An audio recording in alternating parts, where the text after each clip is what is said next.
From their very introduction into the galaxy at large, humans have been considered some of the nice folks, as it were.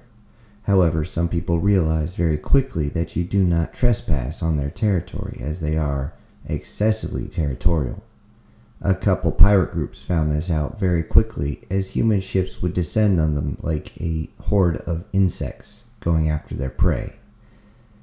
This was sent out as a warning to stay away from their territory, which made everyone apprehensive.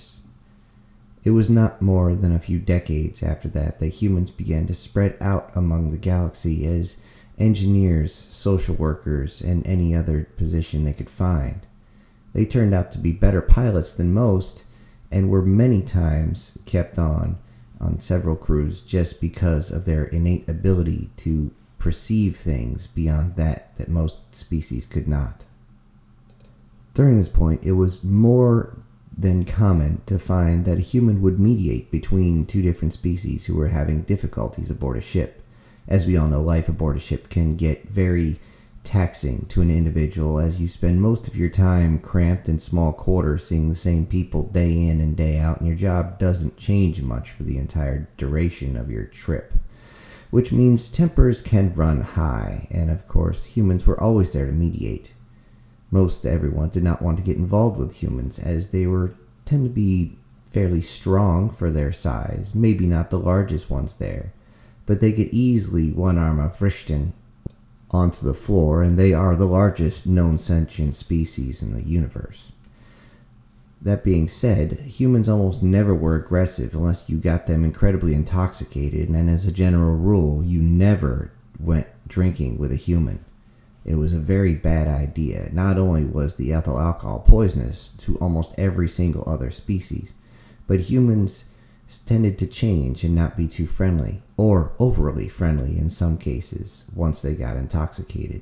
Still, they would always mediate between species. Even as diplomats, they would always call for peace, as they would constantly be telling diplomats that if both sides went to war, the human governments would not help out either side. The black market, as the humans call it, the underground market, was something that we thought we could get a hold of human technology with. However, the humans did not like this black market, as they said. Many of their own were imprisoned and taken out in shackles, as we realized they were part of such market. And, of course, being involved in such would put ties between the humans and us, or any other species, at a very delicate situation. This was to be avoided as, again, human engineering was far more capable than anyone ever gave them credit for. However, militarily speaking, the humans tended to stay within their own borders and never ever got involved with anyone else. This was their way of remaining friendly to everyone else, and everyone wanted to be friends. Unlike most species, humans only have to rest for approximately 4 to 8 hours in each 24-hour situation, which meant they could get a lot more done. Combine that with their strength, and everyone wanted them around. Not only as security, but mediators and anything else. And during this time, many people became friendly with the humans. Very friendly. And we found that humans actually pair bonded very well with any species that was not hostile to them. If you show humans just a little bit of respect and dignity, they will gladly reciprocate, unless, as said before, they were intoxicated. This meant that around the universe at large, you could find everyone knowing at least human companion, one that they could even call friend, one who would do anything to help their friends out, one who would spend all their spare time stay awake for days and days and days at a time if that meant to aid their friend out in what they needed to get done, one who would protect the family of one of their friends with their own bodies from any type of danger, one who would go into a burning facility just to rescue someone's pet. This made us enjoy humans even more. Even the fact that they would show almost romantic interest in some species. However, one should note that they would have to appear mostly human for this to happen. It was not completely uncommon. all this myriad of things, it is a shame that the humans are not around anymore. The humans could not stop violent conflicts between the species as each species began to grow. This is the nature of things. As two growing species push against each other's borders, eventually there is going to be conflict, and sometimes conflict cannot be settled by anything other than violence, massive violence, planetary destroying violence, and this caused humans to withdraw from there.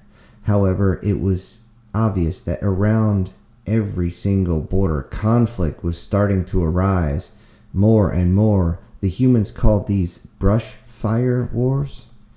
It does not translate well, but apparently it means small conflicts that don't actually envelop the entire nation state as a whole.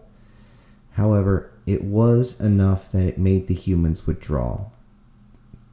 Their own governments called them back, and they took the first shuttle they could.